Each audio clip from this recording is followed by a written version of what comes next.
नमस्कार दोस्तों आज जिस स्टॉक की मैं चर्चा करने वाला हूँ उस स्टॉक का जो सेक्टर है दोस्तों वो बहुत ही ज़्यादा एक डिमांड स्लगिशनेस से दौर से गुजर रहा है। स्टॉक निवेशक लगातार अपने रडार में रखे हुए हैं, लेकिन जब से इसका आईपीओ आया है उसके बाद से एक अनप्रेसिडेंटेड गिरावट आप देख रहे हैं। स्टॉक एक समय में अपने बहुत बड़े साइकोलॉजिकल सपोर्ट 300 के भी नीचे ट्रेड किया था और एक बार 280 के आसपास भी स्टॉक छू करके आया।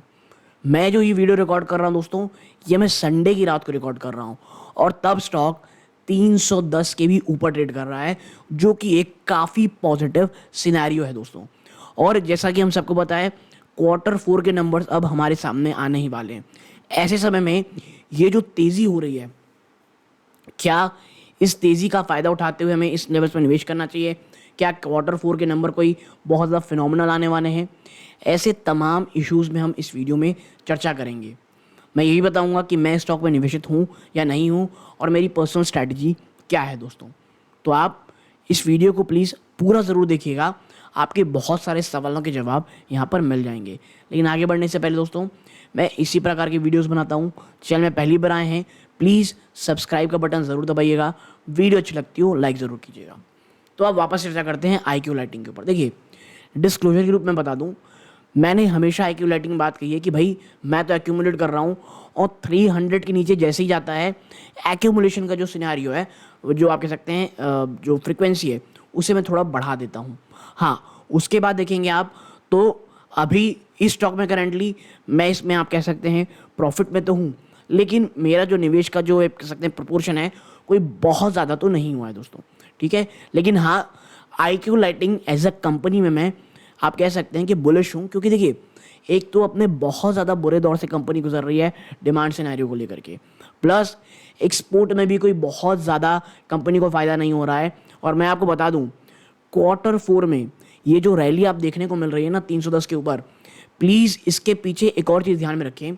Q4 में कंपनी जो रेड सी में इश्यूज चल रहे हैं, ठीक है, और जो मिडिल ईस्ट की टेंशन है उसके कारण जो कंपनी अगर आप कह सकते हैं जो नए रूट्स लेती है, जो Africa cap of good hope से जाता है, उसका असर इनके मार्जिन्स में कैसा होगा। कि देखिए मेरे ख्याल से एटलीस्ट 4 और 5 वीक्स एक्स्ट्रा लगते हैं उस एरिया से, उस न्यू रूट से जाने में, ठीक है। तो उसका अपडेट क्या कंपनी देती है, क्या उस, क्योंकि देखिए हर कोई जो भी एक्सपोर्ट बिजनेस में है, हर कोई रेड सी के इशू को लेकर के बात तो कह ही रहा है। IQ लाइटिंग क्या कहती है, क्या जो मार्जिन में स्टेबिलिटी की वो बात कह रहे थे उसको कोई बहुत ही नेगेटिव असर हुआ इस चीज़ से? ये चीज़ ध्यान में रखिएगा, हमको Q4 में देखने को ज़रूर से ज़रूर मिलेगा दोस्तों, ठीक है। कंपनी का जो एक बहुत बड़ा एक आप कह सकते हैं 5 लाख स्क्वायर फीट का जो एक्सपेंशन प्लान है वो कहाँ तक पहुँचा है, वो भी इस वीडियो में जानने की कोशिश कर बताऊँगा दोस्तों। क्योंकि देखिए वो एक गेम चेंजर साबित हो सकता है रिगार्डिंग डोमेस्टिक और एक्सपोर्ट बिजनेस को लेकर के दोस्तों, ठीक है। तो वीडियो में अंत तक बने रहिएगा, भले ही 2x स्पीड में देखें, लेकिन मुझे लगता है ये वीडियो आपके लिए बहुत इन्फॉर्मेटिव होगी। तो सीधा लेके चलता हूँ वीडियो को सेकंड पार्ट की तरफ दोस्तों। तो दोस्तों सबसे पहले जो शुरुआत करेंगे हम IPO फंड्स को लेकर के करेंगे। क्या है आप देखें तो जो IPO के द्वारा जो फंड आया था उसमें जो टारगेट था कि भैया कर्जा पेमेंट करेंगे, 500 करोड़ रुपए का टारगेट था, उसमें पूरा 500 करोड़ रुपए पेमेंट कर दी गई है, ठीक है।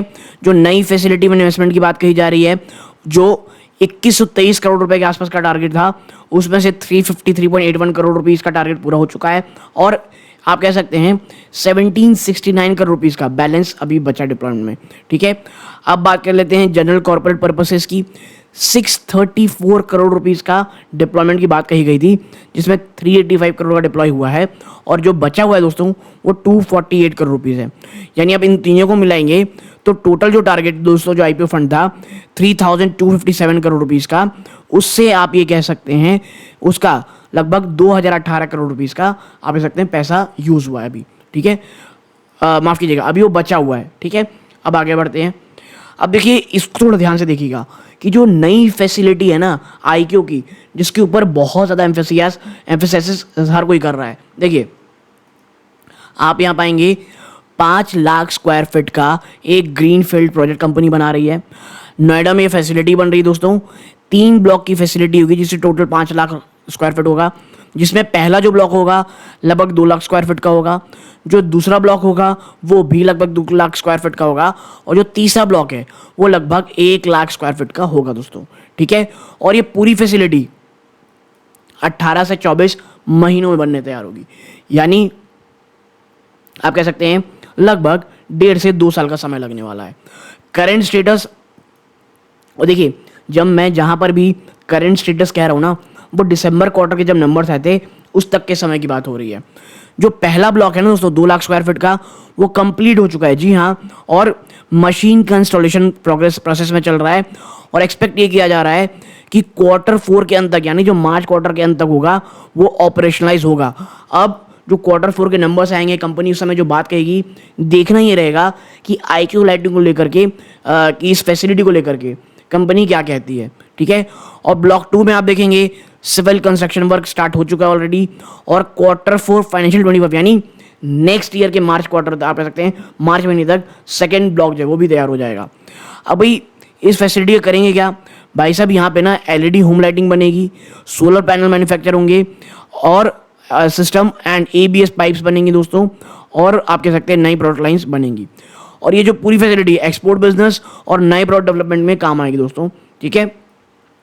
तो IQ की आप कह सकते हैं ये जो फैसिलिटी है, इससे बहुत बहुत ज़्यादा उम्मीदें हैं दोस्तों, ठीक है। अब बढ़ते हैं क्या कॉन्फ्रेंस में, कॉन्फ्रेंस कॉल हाइलाइट्स में। तो देखिए, और इस बार की कॉन्फ्रेंस कॉल हाइलाइट बहुत इंपॉर्टेंट है दोस्तों। फाइनेंशियल बिजनेस परफॉर्मेंस देखेंगे तो भाई जो आउटलुक है वो पॉजिटिव है, लेकिन एक बात उन्होंने भी कही है कंपनी ने कि अभी भी जो प्रीवियस क्वार्टर के चैलेंजेस थे, ठीक है, यानी सितंबर क्वार्टर के, वो अभी भी जारी थे दिसंबर क्वार्टर में, ठीक है। टॉप लाइन में आपको ग्रोथ देखने को मिल रही थी, ठीक है, और प्रॉफिट में ग्रोथ देखने को मिल रही है अगर आप 9 मंथ में देखेंगे तो, ठीक है। आप देखें काफ़ी अच्छा रेवेन्यू ग्रोथ आपको देखने को मिल रहा है, स्ट्रॉन्ग एग्जिस्टिंग ODM में दोस्तों, ओरिजिनल डिज़ाइन मैन्युफैक्चर में बिजनेस में दोस्तों, ठीक है। यानी आपको डिज़ाइन भी खुद ही बनाना है और बना सकते हैं, फिर मैन्युफैक्चरिंग भी खुद करना है, ठीक है। अब आगे देखें आप, कंपनी ने एक स्ट्रॉन्ग ग्रोथ दिखाई दोस्तों प्रोडक्ट डिस्प्ले बिजनेस और एक्सपोर्ट में Q3 में, ठीक है।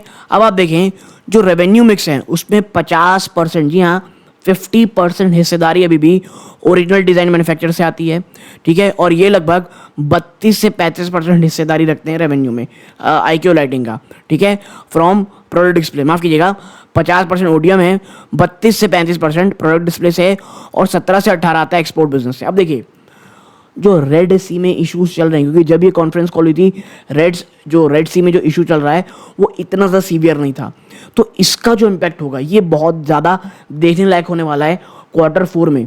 और मैं इसीलिए बार बार कह रहा हूँ Q4 से अगर पहले निवेश कर रहे हैं, ये छोटी छोटी चीज़ दोस्तों लेकिन बहुत इंपॉर्टेंट होने वाली है देखने के लिए, ठीक है। अब आगे चलते हैं, जो एबिटा मार्जिन्स दोस्तों ये एक्सपेक्ट किया जा रहा है कि लगभग 21 से 23% की रेंज में रहेगी, ठीक है।